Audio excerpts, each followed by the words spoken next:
tearing out pieces of me to replace the broken pieces of you. Tearing out. Hello, wealthy family, and welcome to day 3 of our 7-day chakra series. Welcome, new subscribers. Thank you all for coming and sharing some time with me. Today, we are going to talk about your solar plexus, the third chakra, and going from the bottom up.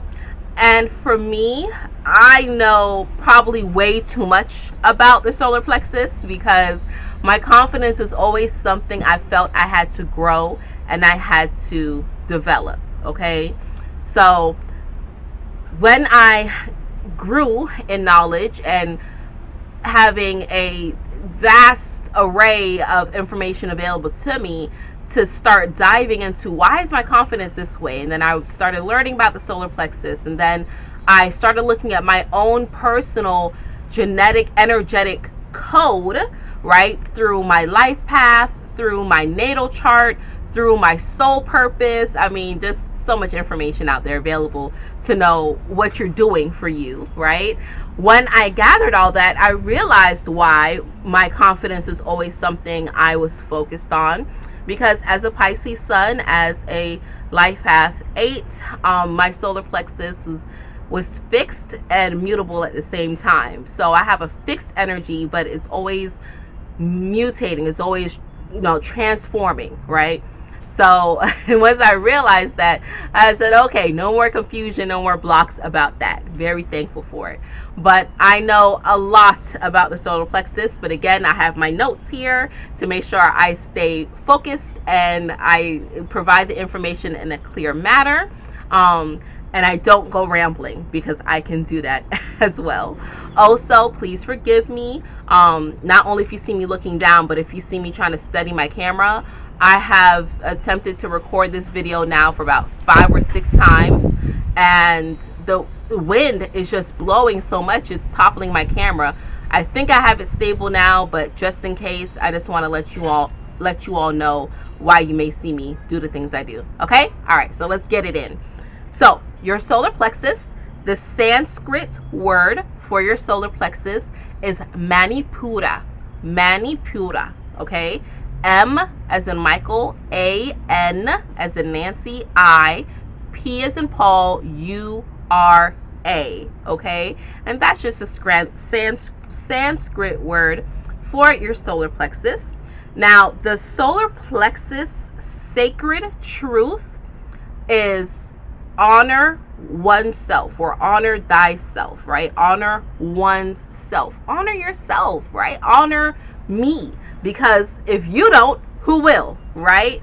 Now, if you're walking into a situation or you're dealing with a person and you start to feel uneasy, sometimes you may feel it as a knot in your stomach because your solar plexus is situated right above your navel, like right in that region down here. Some people say like near your breastplate, but not really that high up. But kind of like in this, you can't see on camera, but kind of in this region, right?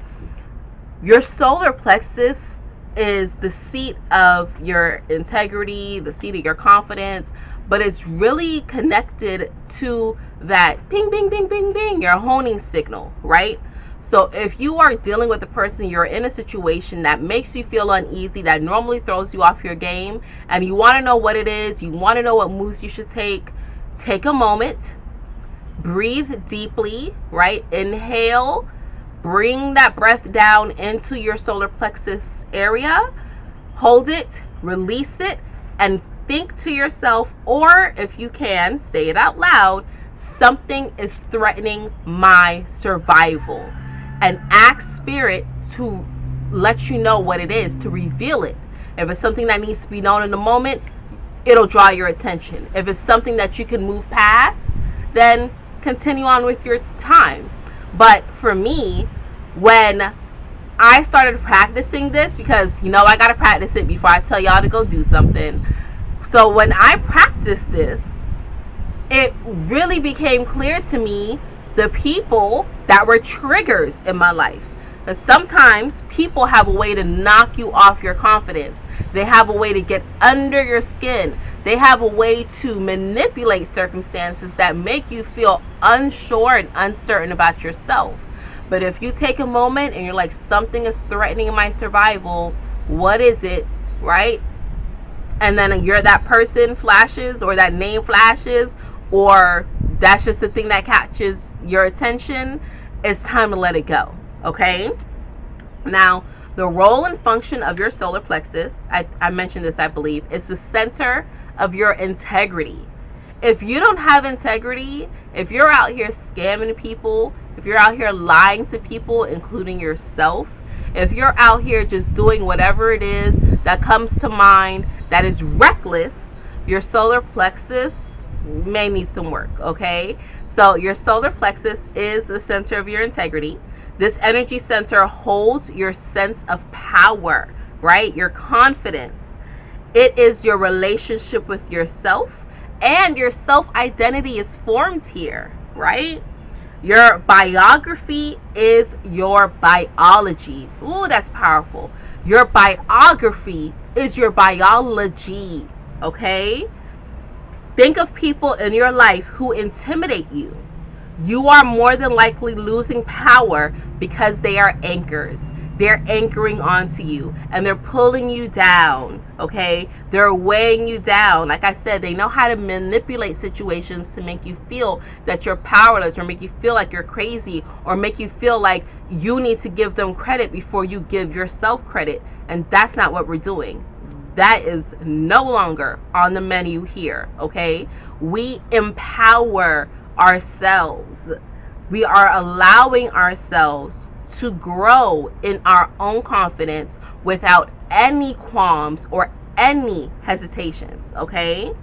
Now, your weight, your WEIGHT, equals your weight, WIT, in time, okay?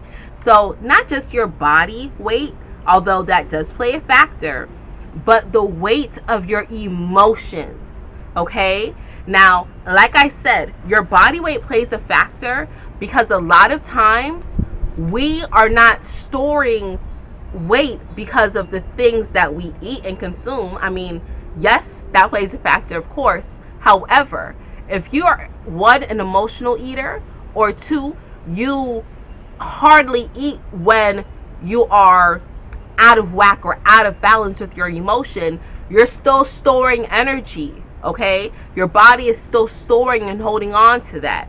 Your body and your spirit is holding on to the things that you're constantly feeding it, all right? So let's say that you're not an emotional eater and you eat very healthy, all right? Let's say that you eat all the herbs and fruits and vegetables, but you still can't seem to get your power. You still don't have your confidence back. That means you have some spiritual ties anchored into your spirit, into your energy center, into your solar plexus. They're anchors. They're latching onto you and they're dragging you and you're pulling you down. So although you may be healthy and you may be fit, if you have some unresolved emotions pent up, being stored in your belly. Have you ever seen people who have like big bellies, just bloated and ridiculous? That's karma sitting in their belly, okay? It's holding them back, right? We have to release that. We have to let that go.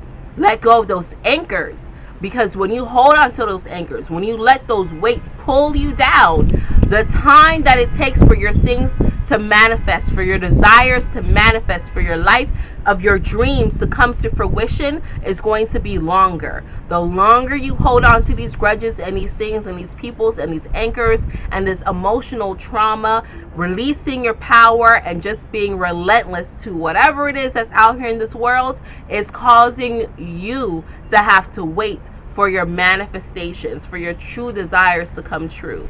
Literally, when I let go of those things, when I cut those cords and I reclaimed my power back from everyone that was draining power from me, and then I went about my daily routine of helping myself grow in my confidence and allowing myself to be vigorous in my love for me and my quest to rebuild myself. I mean, literally, I was thinking of things and it was coming to fruition. whereas before it took a while, right? There's a difference. There's a difference. Trust me, okay? Now, signs your energy center is closed, blocked, or overactive. And this is either energetic or physical, you can see. If you have diabetes, it's linked to your solar plexus.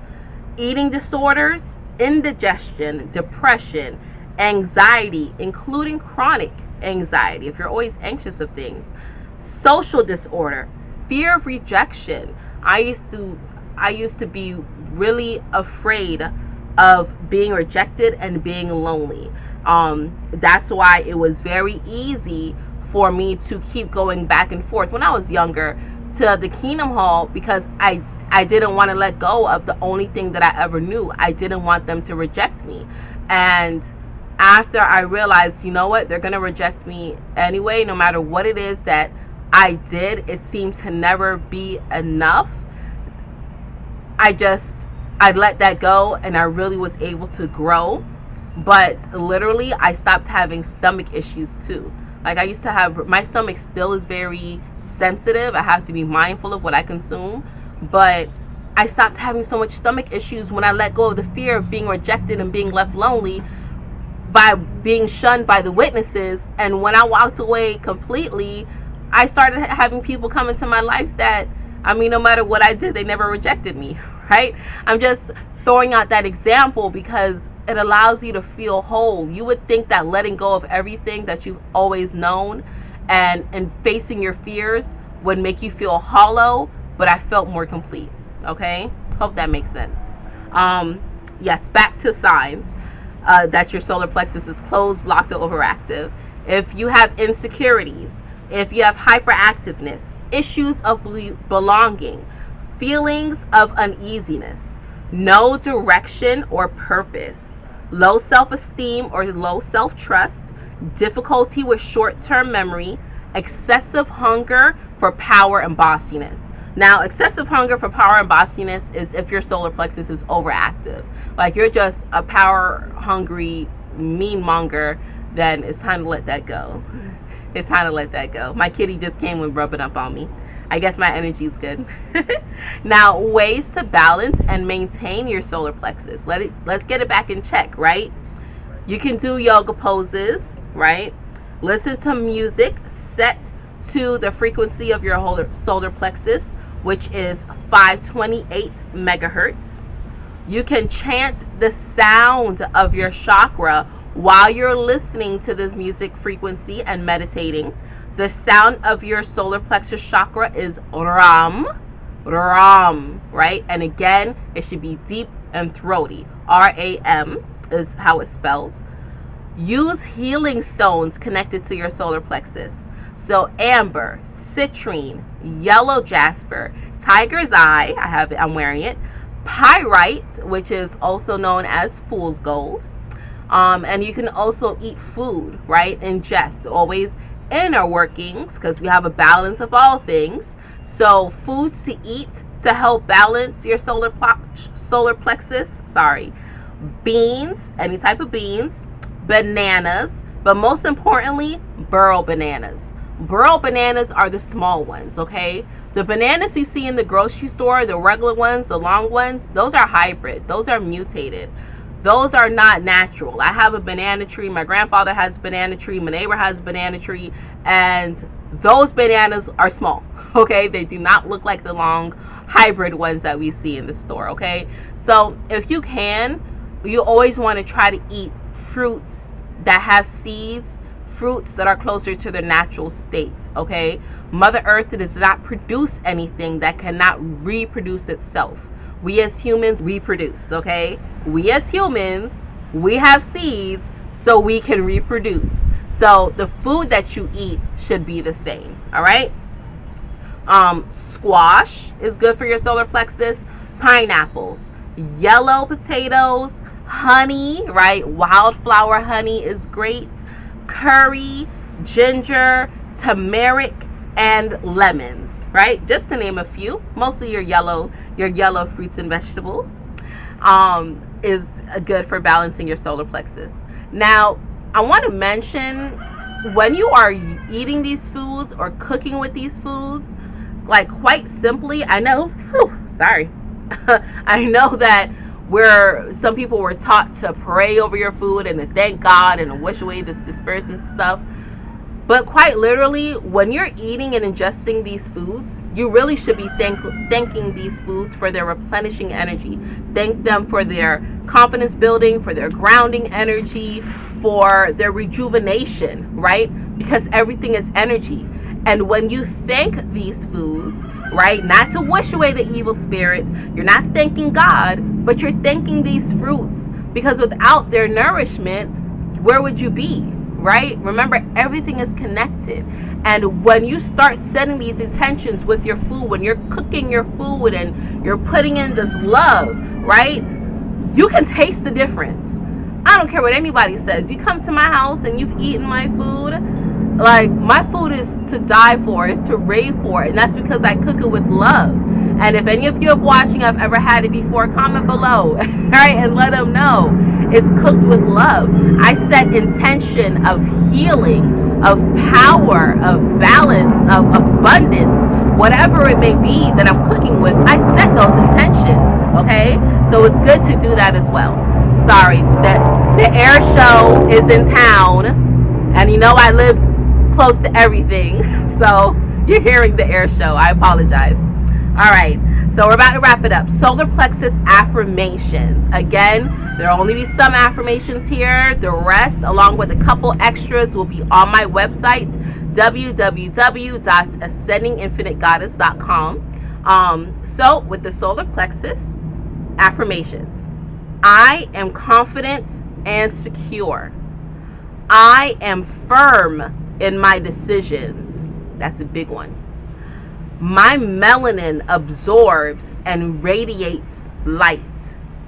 I am operating with the highest integrity every day. And FYI, it doesn't matter what race you are. I know sometimes I distinguish, and I know that affirmation says my melanin, but FYI, everyone has melanin. Everyone. I don't care where you are. I don't care if you are Caucasian, if you're Asian, if you're Native, if you're Melanite.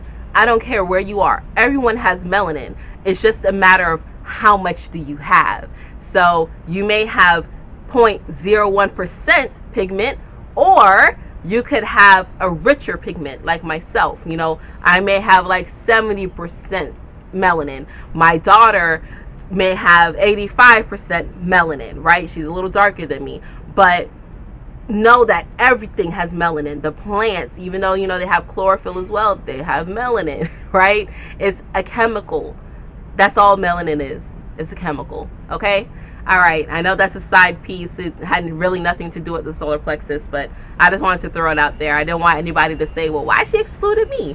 Okay, so I feel I've made this video long enough. Let me go ahead and wrap it up. But by all means, do the work. Support yourself. Build your confidence. Build your power. And allow yourself to soar, okay? And do yourself a favor, if you have not already, go get your free birth chart. If you don't have someone that you can have break it down for you and pay for it, get it for free online, okay? cafeastrology.com. They have a good natal chart. If you know your date of birth, even better, because then you can start diving into things and breaking down, like how I did, your own personal genetic makeup. People say that we weren't given a guidebook or a rule book to this. They are lying to you, because we do. We have that information. It's in the stars. It's naturally given to us. It's in the numbers, right? Your birth date and your time is very significant of when it is that your soul chose to enter this world, okay? All right. I love you all, and until we connect again tomorrow, which will be the Heart Chakra, all about love. I'm ready for that. Be sure, wealthy family, to stay alert, stay aware, and live in love. Peace.